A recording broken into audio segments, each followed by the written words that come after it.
Hello, welcome to Statecraft IAS and Social Perspectives Sociology in Newspaper series. In this series, we shall discuss daily news articles in sociological perspective and revise relevant sociology related UPSC mains concepts with the help of a newspaper on daily basis. In today's video, we have an article saying Arunachal Inheritance Bill faces stiff opposition. No plan to table now, says government, however. Now this particular article is related to systems of kinship chapter in paper 1 and family and kinship in paper 2. In that chapter we have studied various features of kinship and family, functions of family, both individual manifest functions and societal latent functions. We have studied functions of family and characteristics of it. Now in this article, the content of the article is that now Arunachal Pradesh is trying to introduce an inheritance bill, and some factions of the state are opposing that bill, and they are pressing the government that primarily before introducing the bill they have to remove the status of SCs to those women, those ST women who have married STs from outside of Arunachal Pradesh, because they fear that if they had married SCs from outside Arunachal Pradesh, their land rights, if inheritance rights are given to women, then those women, if they are marrying a man outside from Arunachal Pradesh, then they would lose land too. That means people of Arunachal Pradesh would lose those land to some outsiders. In that way, people of Arunachal Pradesh believe that demographic change will occur in Arunachal Pradesh. Demographic change, not only this,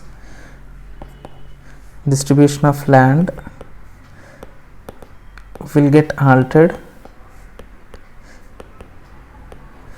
and cultural variations will arise because of this inheritance.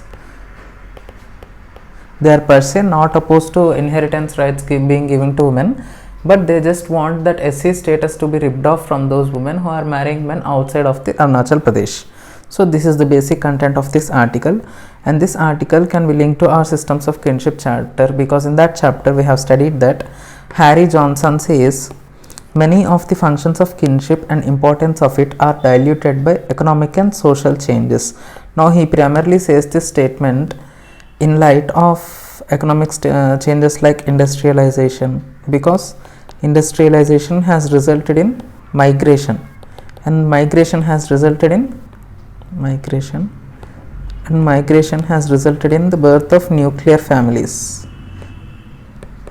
With the birth of nuclear families, the functions of family, that means functions of grandparents in a family to upbring the children or later generations, are now being shifted to some bureaucratic organizations like child care institutions or daycare schools, etc., or Anganwadi centers, like that. So functions of family or functions of kinship and the importance of kinship are being diluted by economic and social changes, he says, Harry Johnson. Now what any example for social change is this only. That means what? Here, as people of Arunachal Pradesh are fearing in this particular article, social change is occurring because of those particular caste women being married to that particular caste woman from outside state. With that, social change is occurring in the state, and it is leading to migration from one state to another state, ex-migration. With that social change, the family or function of kinship altogether is being diluted, because now grandparents cannot look after their grandchildren or cannot upbring their children, and also cultural variations are occurring, because now our culture of Arunachal Pradesh is being diluted and being impacted by some outside culture.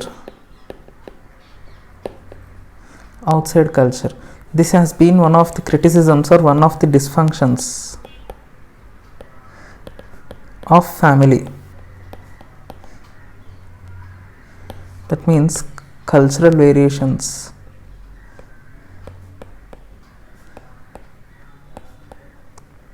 are legitimized by family, because in some families we can see that parents themselves are teaching English to children and conversing with the children in English, despite their mother tongue being some regional language. That means cultural variations and cultural hegemony is being legitimized by family members themselves. In that sense, family has been dysfunctional in upholding the culture of particular societies. That has been the scenario there. But here what happens is, when some woman from Arunachal Pradesh marries someone outside of that state, what happens in that family is, because of patriarchy which has already been existing in our society, the culture of that man takes front seat when compared to that culture of woman. That means culture of Arunachal Pradesh. With these, offsprings adopt primarily outside culture. So these cultural variations are legitimized within this family only. So that is one of the other significant concern with being pointed out in this article.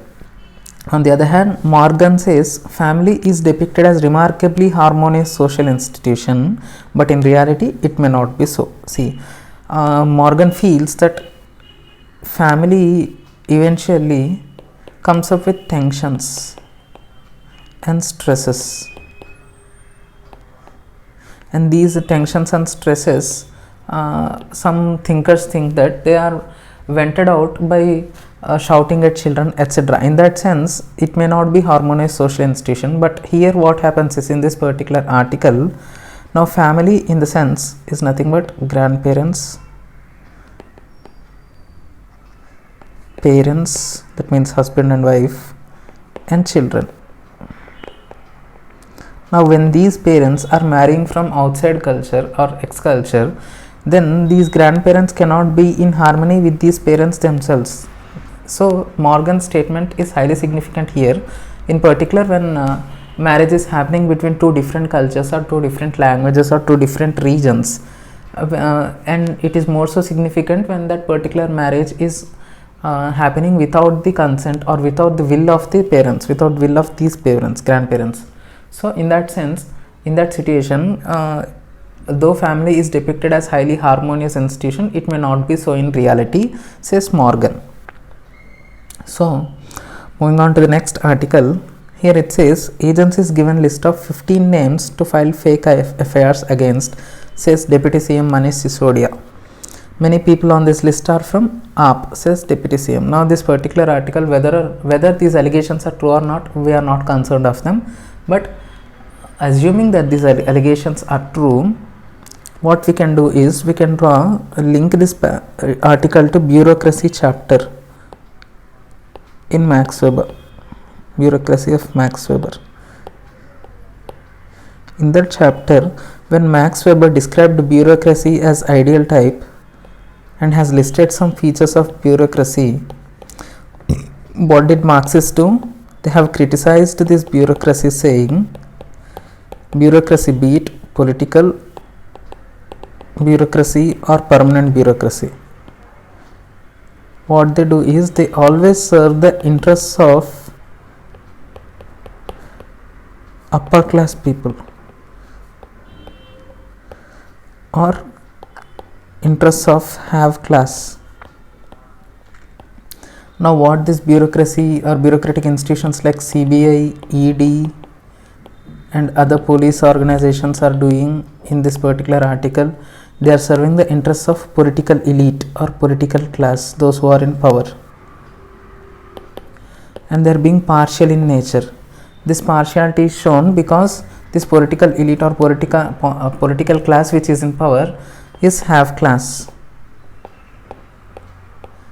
because they have all the means under their hand. That means this ED, police, CBI are under the control of this have class, and that's why these institutions are that means these bureaucratic institutions are serving the interests of these have class, and they are exploiting have not class like state organizations or state leaders, because these state leaders or state bureaucratic organizations are apparently inferior to central bureaucratic institutions, and that's why these can be termed as have not class, whereas central organizations can be termed as have class because of the difference in position of power.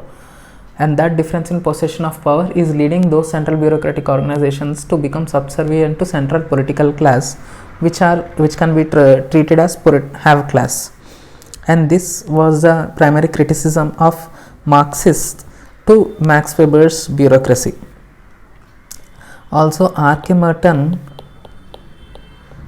has talked about dysfunctions of bureaucracy,